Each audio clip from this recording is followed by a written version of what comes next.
Hi guys, good morning. जैसा कि आप सभी को पता है कि हम लोग महेश मंडवाल की बुक से ज्योग्राफी की प्रैक्टिस कर रहे हैं। जो हम लोगों ने लेसन 1 कंप्लीट कर लिया था। 2 में भारत का भौतिक स्वरूप स्टार्ट था, जो कि जिसमें से हम लोगों ने 23 क्वेश्चन तक अटेम्प्ट कर लिया था। आज हम लोग 24 क्वेश्चन से स्टार्ट करेंगे और ये सभी क्वेश्चंस आपके यूपी पीसीएस आरओ एआरओ और बीपीएससी तथा पीईटी एग्जाम के लिए बहुत ही इंपॉर्टेंट होंगे। चलिए स्टार्ट करते हैं 24 क्वेश्चन।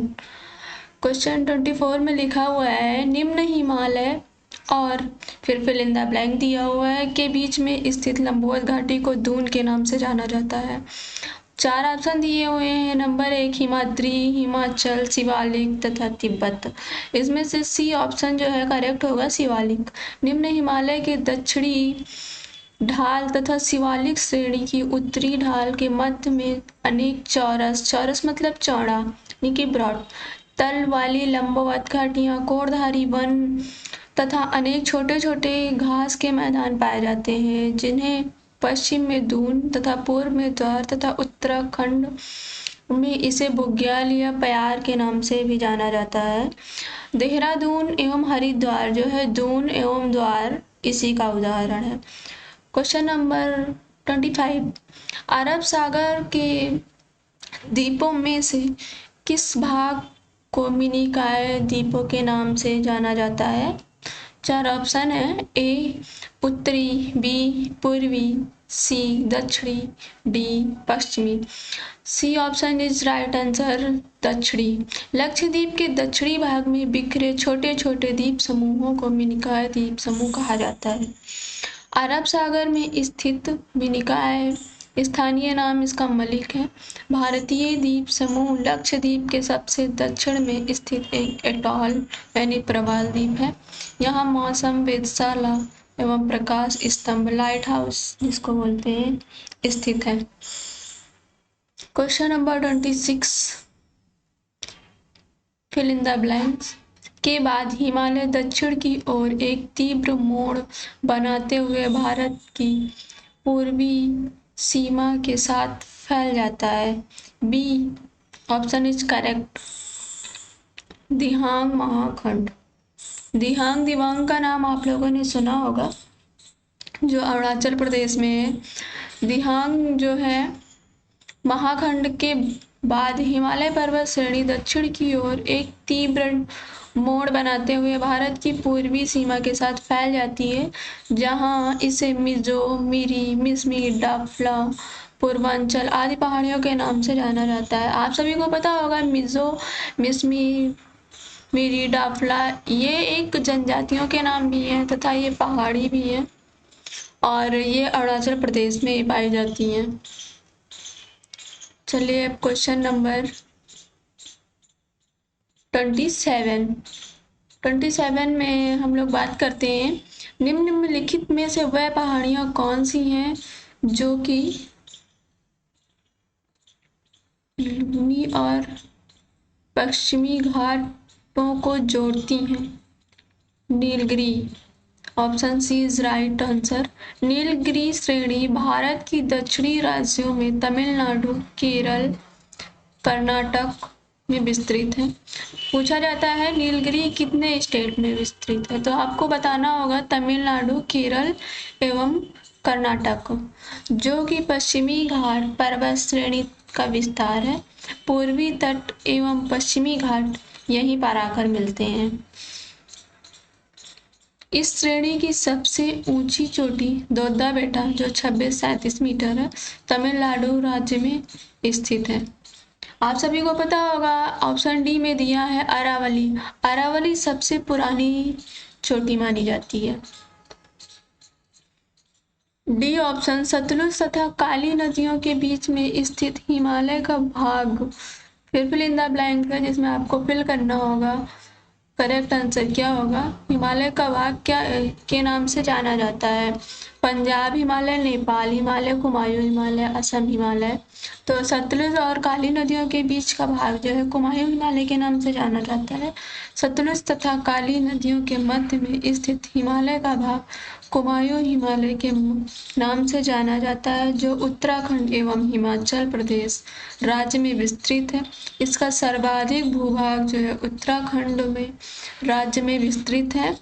और नंदा देवी, कामेर, त्रिशूल, केदारनाथ, बद्रीनाथ, दून, गिरि, गंगोत्री आदि इसी श्रेणी की प्रमुख पर्वत घाटियां हैं। गंगा, यमुना तथा रामगंगा नदियों का उद्गम इसी श्रेणी से ही होता है। इस श्रेणी के पूर्व में नेपाल हिमालय तथा पश्चिम में कश्मीर हिमालय स्थित है। क्वेश्चन नंबर 29 की बात करें, तीस्ता और दिहांग नदियों के मध्य में आने वाले हिमालय के भाग को हिमालय कहा जाता है, असम हिमालय कहा जाता है। Teesta, C option is right answer. Teesta और दिहांग नदियों के मध्य स्थित हिमालय पर्वत श्रेणी विस्तार को असम हिमालय के नाम से जाना जाता है, जो पश्चिम में श्यांगपो नदी तिब्बत से लेकर पूर्व में भूटान की पूर्वी सीमा तक विस्तृत है। इस प्रकार इस श्रेणी का विस्तार दक्षिण पूर्वी तिब्बत और उत्तरी असम, सिक्किम, भूटान एवं अरुणाचल प्रदेश में है। इस श्रेणी की सर्वोच्च चोटी नामचा बरवा दिहांग महाखंड ब्रह्मपुत्र नदी में स्थित है। इसी क्षेत्र में दिहांग महाखंड इसी क्षेत्र में स्थित है। क्वेश्चन नंबर 30 की बात करते हैं, तो निम्न में से किसी सह्याद्री पर्वत माला भी कहा जाता है? पूर्वी घाट, पश्चिमी घाट, शिवालिक या विंध्य पर्वत।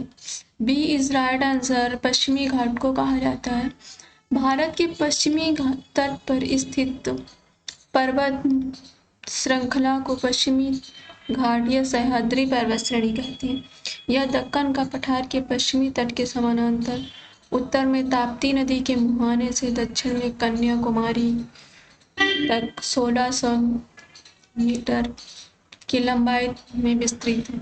ये पहाड़ियां गुजरात, महाराष्ट्र, गोवा, कर्नाटक, केरला व तमिलनाडु राज्य में विस्तृत हैं। ये जो है पश्चिम का एरिया है, पश्चिमी तट का एरिया। क्वेश्चन नंबर 31, केरल के तट को क्या कहते हैं? कोकर तट, मालाबार तट, कोरोमंडल तट, कोनार तट। B is right answer. Malabar तट कहते हैं। केरल तट को मालाबार तट कहते हैं, जो मंगलुरु से कन्याकुमारी अंतरिक्ष तक विस्तृत संकरा समुद्र तटीय क्षेत्र। यह भारत के दक्षिण पूर्वी भाग में अरब सागर के तट से लगा हुआ है तथा दक्षिण भारत का सर्वाधिक वर्षा वाला तट ऐतिहासिक रूप से प्रसिद्ध मसालों के लिए अपने मसालों के व्यापार के लिए भी जाना जाता है। कोरोमंडल तट आपको पता होगा तमिलनाडु, कोकर तट गोवा, मालाबार तट मंगलुरु से कन्याकुमारी जो कि केरल में है। क्वेश्चन नंबर 32, जोजिला दर्रा। जोजिला दर्रा दर्रा जोड़ता है श्रीनगर और लेह को, अरुणाचल प्रदेश और तिब्बत को, चंबा और स्पीति को, कालिम्पोंग और ल्हासा को। ए इज राइट आंसर। श्रीनगर और लेह को जोड़ता है। जोजिला दर्रा हिमालय पर्वत का पश्चिमी भाग है जो पंजाब हिमालय में स्थित है। यह श्रीनगर और लेह को जोड़ता है। शीत ऋतु में यह दर्रा आवागमन के लिए बंद रहता है। क्वेश्चन नंबर 33, पुरातन काल में हिमालय के स्थान पर कौन सा सागर विद्यमान था? ए ऑप्शन लाल सागर, बी अरब सागर, सी टेथिस सागर, डी मृत सागर। C is right answer.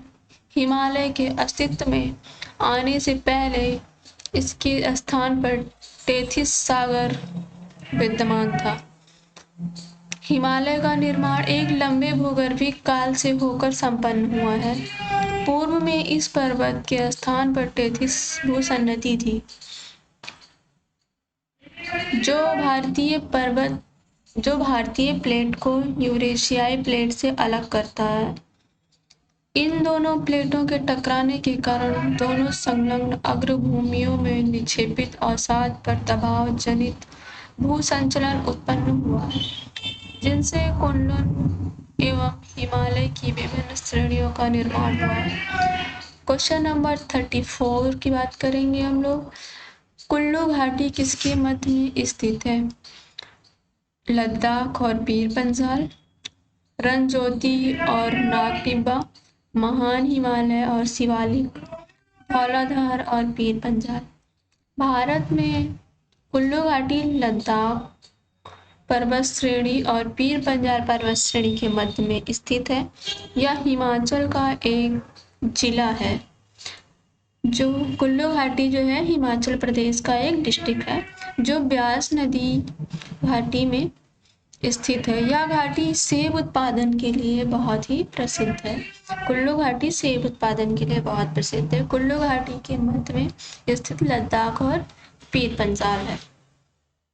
Andaman और निकोबार द्वीप में सबसे ऊंची चोटी कौन सी है? A Mount Koyob, B Mount Diavolo, C Mount Saddle, D Mount Thuillier. D option right answer, Mount Saddle. Saddle चोटी जो है उत्तरी अंडमान द्वीप में स्थित है, जो अंडमान और निकोबार द्वीप समूह की सबसे ऊंची चोटी है। इसकी कुल ऊंचाई 732 मीटर है। यह सैंडल पीक राष्ट्रीय उद्यान द्वारा घिरा हुआ है। सैंडल पीक की ढलानों से ही कालपोंग नदी का उद्गम होता है। C is right answer, Andaman Nicobar द्वीप समूह की सबसे ऊंची चोटी माउंट सैडल। Question number 36। पूर्वी हिमालय की तुलना में वृक्ष रेखा यानी ट्री लाइन का ऊंचाई मान पश्चिमी हिमालय में होता है, कम होता है, या अधिक होता है, या वैसा ही, या असंबंधित परिवर्तित। B option is right answer, कम होता है। वह सीमा रेखा जिसके आगे या ऊपर वृक्ष नहीं उगते हैं वृक्ष रेखा कहलाती है। मतलब जिस लाइन में वृक्ष नहीं उगते हैं उसे वृक्ष रेखा कहते हैं। वर्षा की अधिकता व ढलान के कारण पूर्वी तथा मध्य हिमालय में ट्री लाइन का मान 3600 से 3800 मीटर तक है, तथा उत्तर पश्चिमी हिमालय क्षेत्र में वृक्ष रेखा का मान 3300 से 3600 मीटर रहता है। अतः पूर्वी हिमालय की तुलना में पश्चिमी हिमालय में प्राकृतिक वृक्ष रेखा का ऊंचाई मान कम होता है। यानी कि पूर्वी हिमालय की तुलना में जो पश्चिमी हिमालय की वृक्ष रेखा लाइन है वो ऊंचाई में कम होता है, इसीलिए इसका option B is right answer, कम। 37 क्वेश्चन नंबर की बात करेंगे। निम्न में से कौन अक्साई चीन का भाग है? ए कराकोरम श्रेणी, बी कश्मीर श्रेणी, सी शिवालिक श्रेणी, डी लद्दाख पठार। डी ऑप्शन राइट, अक्साई चीन लद्दाख पठार। आपको पता होगा अक्साई चीन में जो है पाकिस्तान और इंडिया का विवाद चलता रहता है। जो लद्दाख के पास में अक्साई चीन का भाग लद्दाख का पठार है। भारत, चीन एवं पाकिस्तान की सीमाओं के सम्मिलन स्थल पर अक्साई चीन अवस्थित है। वर्ष 1962 में भारत चीन युद्ध के दौरान भूभाग पर अक्साई चीन पर चीन ने अधिकार कर लिया था। तभी से यह दोनों देशों के मध्य में विवाद क्षेत्र हो गया है। अक्साई चीन लद्दाख पठार भी अवस्थित है। कुछ अब हम लोग लेसन 3 की बात करेंगे। Lesson 2 is complete. अब हम लोग 3 में जलवायु, मृदा एवं प्राकृतिक वनस्पतियों के बारे में पढ़ेंगे। क्वेश्चन नंबर 1 है, मुंबई में पुणे की अपेक्षा अधिक वर्षा होती है क्योंकि? रीजन बताना है आपको। ए, मुंबई पवनाभिमुखी है। बी, पूना यानी पुणे अधिक ऊंचाई पर है। सी, मुंबई एक तटीय शहर है। डी, पुणे में मुंबई की अपेक्षा वनस्पति अधिक है। पुणे तथा A option is right, Mumbai पवनाभिमुखी है। पुणे तथा नागपुर पश्चिमी घाट के पूर्वी भाग में पवनाभिमुखी ढाल पर वृष्ट छाया प्रदेश में स्थित है तथा क्षेत्र की ऊंची ऊंची पर्वत चोटियों के कारण मानसूनी हवाएं इन क्षेत्रों में नहीं पहुंच पाती हैं। परिणाम स्वरूप इन क्षेत्रों में कम वर्षा होती है। मुंबई पवनाभिमुखी ढाल पर स्थित एक तटीय प्रदेश है, इसीलिए मुंबई में पुणे की अपेक्षा अधिक वर्षा होती है। किसी पर्वत श्रेणी के पवनाभिमुखी ढाल हवाएं जिस ढाल के सहारे नीचे उतरती हैं, पवनाभिमुखी ढाल पर स्थित क्षेत्र जहां औसत वर्षा अपेक्षाकृत अल्प होती है वृष्ट छाया प्रदेश यानी कि रेन शैडो एरियाज कहलाता है। पवनाभिमुखी ढाल पर आर्द्र हवाएं ऊपर उठती हैं और संघनन से इस भाग में वर्षा होती है। क्वेश्चन नंबर 2, भारत की जलवायु पर निम्न में से किसका प्रभाव नहीं पड़ता है? A, monsoon. B, gulf stream धारा। सी, भूमध्य रेखा। डी, हिंद महासागर का अस्तित्व। B option is right answer, gulf stream धारा। भारतीय प्रायद्वीप हिंद महासागर में अवस्थित जिस पर मानसून और भूमध्य रेखा का प्रभाव पड़ता है, जबकि गल्फ स्ट्रीम महासागरीय धारा का प्रभाव नहीं पड़ता है, क्योंकि यह महासागरीय धारा उत्तरी अटलांटिक महासागर में अमेरिका महाद्वीप के दक्षिण पूर्वी तट पर स्थित है। B is right answer, gulf stream धारा का प्रभाव भारत की जलवायु पर नहीं पड़ता है। क्वेश्चन नंबर 3, वर्ष में 50 से भी कम वर्षा वाला क्षेत्र कौन सा है? A option Meghalaya. B, Kashmir में लेह, कोरोमंडल तट या कोकर तट।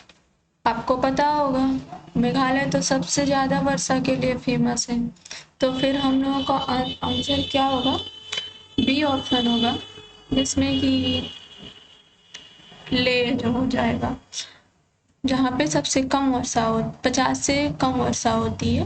भारत में 50 सेंटीमीटर से कम वर्षा वाले क्षेत्र पश्चिमी राजस्थान, पश्चिमी गुजरात, दक्षिणी आंध्र प्रदेश, कर्नाटक, बिहार, तमिलनाडु, हरियाणा, पंजाब और जम्मू कश्मीर के लेह में। ये क्षेत्र या तो मानसून पवनों की दिशा में नहीं पड़ते हैं या फिर उनकी पहुंच से दूर होते हैं। मतलब कि मानसून जिस दिशा में आता है उसी साइड वर्षा हो जाती है, जो उसके पीछे हो जाता है वहां तक वर्षा नहीं पहुंच पाती है, तथा या फिर कह सकते हैं कि वहां पर वर्षा पहुंचते पहुंचते बहुत ही मिनिमम वर्षा हो पाती है। क्वेश्चन नंबर 4, दक्षिण पश्चिम मानसून कब तक पूरे देश में सक्रिय हो जाती है? ए, 5 जून। बी, 15 जून। सी, 1 जुलाई। डी, 15 जुलाई। दक्षिण पश्चिम मानसून पवनें 1 जून तक केरल तट पर तथा 10 से 15 जून तक मुंबई तट पर व कोलकाता तट पर पहुंचती हैं। इस प्रकार 15 जुलाई तक यह संपूर्ण भारतीय उपमहाद्वीप में सक्रिय हो जाती हैं। भारत में मानसूनी पवनें सर्वप्रथम अंडमान निकोबार द्वीप समूह में 1 मई तक पहुंचती हैं, और इस दक्षिण पश्चिम मानसून की बात करते हैं तो पूरे भारत में ये 15 जुलाई तक पहुंच जाता है। D option right answer. Question number 5, Bharat में शरतकालीन वर्षा के क्षेत्र हैं। ए, ओडिशा कर्नाटक। बी, पंजाब तमिलनाडु। सी, अरुणाचल प्रदेश बिहार। डी, तमिलनाडु कर्नाटक। तो आपको पता होगा तमिलनाडु में शरतकालीन में ही सबसे ज़्यादा वर्षा होती है। तो पंजाब और Tamil Nadu, B option right answer. Bharat में शीतकालीन अर्थात अक्टूबर नवंबर में उत्तरी पूर्वी मानसून यानी कि लौटने वाले मानसून से तमिलनाडु तट पर वर्षा होती है, जो 65 से 75 सेंटीमीटर तक वर्षा होती है, जो सागर तट से आंतरिक भागों की ओर घटती जाती है। जैसे जैसे अंदर को जाती है और कम होती जाती है वर्षा। और इसके अतिरिक्त उत्तर पश्चिमी भारत यानी कि पंजाब व हरियाणा में पश्चिमी विक्षोभ से वर्षा प्राप्त होती है। पश्चिमी विक्षोभों की उत्पत्ति मुख्यतः भूमध्यसागर एवं अटलांटिक महासागर में होती है, जहां से ये आर्द्रता ग्रहण करते हुए पश्चिम की ओर बढ़ते हैं। उत्तर भारत में पश्चिमी विक्षोभ से होने वाली वर्षा कृषि मतलब गेहूं के लिए, जिसको हम रबी की फसल बोलते हैं, कृषि के लिए, गेहूं की कृषि के लिए अत्यधिक लाभकारी होगा। B is right answer, Punjab और तमिलनाडु। क्वेश्चन नंबर 6, निम्न भारतीय मिट्टियों में से कौन बेसाल्ट लावा के अपक्षय के कारण निर्मित हुई है? तो फिर इसमें ऑप्शन दिए गए हैं। ए ऑप्शन जलोढ़ मिट्टी, बी लैटराइट मिट्टी, सी लाल मिट्टी और डी रेगुर मिट्टी। तो इसका आंसर सही होगा रेगुर मिट्टी। जो मिट्टियों में से बेसाल्ट लावा अपक्षय से रेगुर मिट्टियों का निर्माण होता है। भारत में रेगुर मिट्टी का निर्माण बेसाल्ट लावा के अपक्षय के कारण हुआ है। इसे काली मिट्टी या कपासी मिट्टी या उष्णकटिबंधीय चेरनोजम मिट्टी के नाम से जाना जाता है। दक्कन पठार के ऊपरी भागों में विशेष रूप से महाराष्ट्र, मध्य प्रदेश, गुजरात, कर्नाटक में ये मिट्टियां पाई जाती हैं। इसका जो व्याख्या करते हैं हम, उसको आप लोग ध्यान से सुनिए, जिसमें से बहुत सारे क्वेश्चन बन सकते हैं। क्वेश्चन नंबर 7, भारत में निम्न में से किस प्रकार का वन सर्वाधिक बृहद क्षेत्र में पाया जाता है? तो फिर ऑप्शन है पर्वतीय आर्द्र शीतोष्ण वन, उपोष्ण शुष्क सदाबहार वन, सी उष्णकटिबंधीय शुष्क पर्णपाती वन, उष्णकटिबंधीय आर्द्र सदाबहार वन। सी इज राइट आंसर, उष्णकटिबंधीय शुष्क पर्णपाती वन। पर्णपाती वन वह होते हैं जो पतझड़ वाले वन होते हैं, जो अपनी पत्तियां गिरा देते हैं पतझड़ के मौसम में। उष्णकटिबंधीय शुष्क पर्णपाती वन भारत में सर्वाधिक बृहद क्षेत्र में है, जैसे कि सागवन, साल, शीशम। इन वनों के महत्वपूर्ण वृक्ष हैं। उष्णकटिबंधीय आर्द्र पर्णपाती वन दूसरा सर्वाधिक क्षेत्र विस्तार वाला वन है। इन दोनों वनों में सम्मिलित रूप से मानसूनी वन या मानसून फॉरेस्ट कहा जाता है। क्वेश्चन नंबर 8, भारत में निम्न में से कौन सा फसल चक्र जो जून जुलाई में प्रारंभ होता है और जिसमें धान, ज्वार और बाजरा आदि मुख्य फसलें उगाई जाती हैं? ये जो है गर्मियों में जो उगाई जाती हैं जून और जुलाई में, उनको हम खरीफ की फसल कहते हैं, और जो अक्टूबर नवंबर में उगाई जाती हैं उनको हम लोग रबी की फसल कहते हैं। और इसको हम लोग इसमें जून जुलाई में उगाने जाने वाली फसलों को हम लोग खरीफ फसल कहते हैं। तो फिर इसका आंसर हो जाएगा सी ऑप्शन खरीफ। वर्षा ऋतु में उगाई जाने वाली फसलों को खरीफ फसल कहते हैं। ये जून जुलाई में बोई जाती हैं तथा सितंबर अक्टूबर में काट ली जाती हैं। इसके अंतर्गत चावल, ज्वार, बाजरा, रागी, मक्का, जूट, मूंगफली, पटसन, तंबाकू, मूंग, उड़द, लोबिया आदि फसलें आती हैं। क्वेश्चन नंबर 9, भारत की लैटराइट मिट्टियों के बारे में निम्न में से कौन सा कथन सत्य है? लैटराइट मिट्टी को हम लोग लाल मिट्टी भी बोलते हैं। ऑप्शन दिए हुए हैं। वह साधारणतया लाल रंग की मिट्टियाँ होती हैं, वह नाइट्रोजन और पोटास से समृद्ध होती हैं। इन मिट्टियों में इन मिट्टियों में टैपियोका और काजू की अच्छी फसल होती है। तो आप सभी को बताना होगा क्वेश्चन नंबर 9 में राइट आंसर क्या होगा। राइट आंसर सी, लैटराइट मिट्टी में लौह ऑक्साइड की उपस्थिति के कारण लाल रंग की होती है। यह मिट्टी लौह एवं एल्युमिनियम से समृद्ध होती है, जबकि इनमें नाइट्रोजन, पोटाश, चूना तथा जैविक पदार्थों की कमी होती है। इस मिट्टी में काजू एवं कसावा आदि फसलों के लिए उत्पादन के लिए अच्छी मानी जाती है। भारत में यह मिट्टी केरल, कर्नाटक, तमिलनाडु, आंध्र प्रदेश, ओडिशा, मध्य प्रदेश, असम के पहाड़ी क्षेत्रों में एवं मेघालय में पाई जाती है।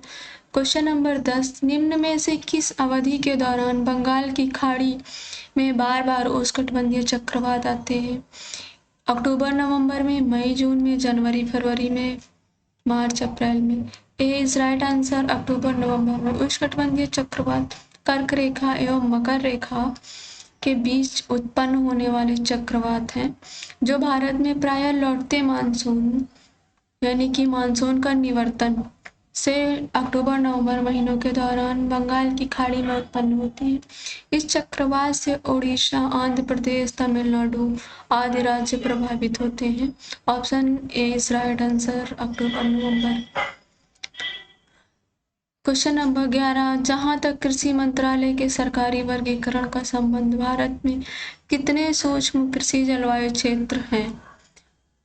123, 126, 127 या 122?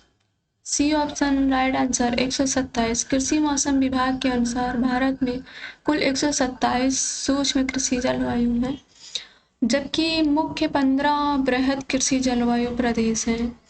इनका मुख्य आधार प्रदेश विशेष की भौतिक दशाओं के साथ साथ वहाँ अपनाई जा रही कृषि विधियां हैं। सी इज राइट, 127 कृषि मंत्रालय।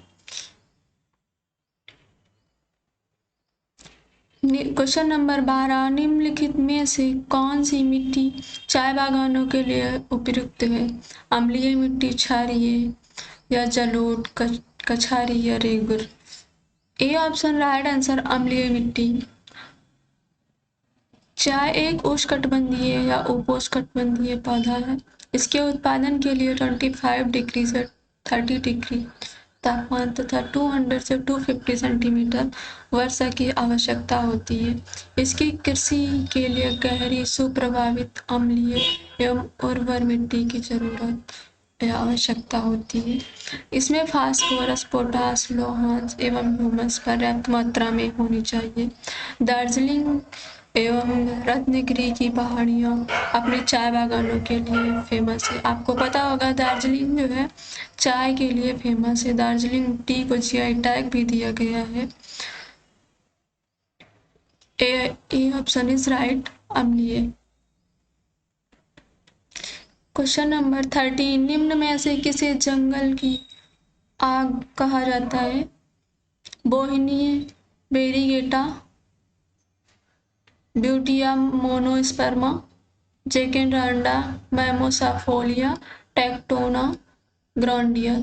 सी इज राइट आंसर, जिसको हम लोग पलास कहते हैं। इसका साइंटिस्ट नाम होता है ब्यूटिया मोनोस्पर्मा। वृक्ष नामक वृक्ष के लाल रंग के आकर्षक फूलों के कारण इसे जंगल की आग कहते हैं।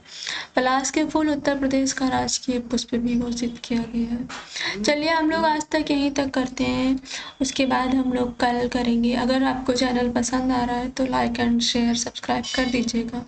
Thank you so much.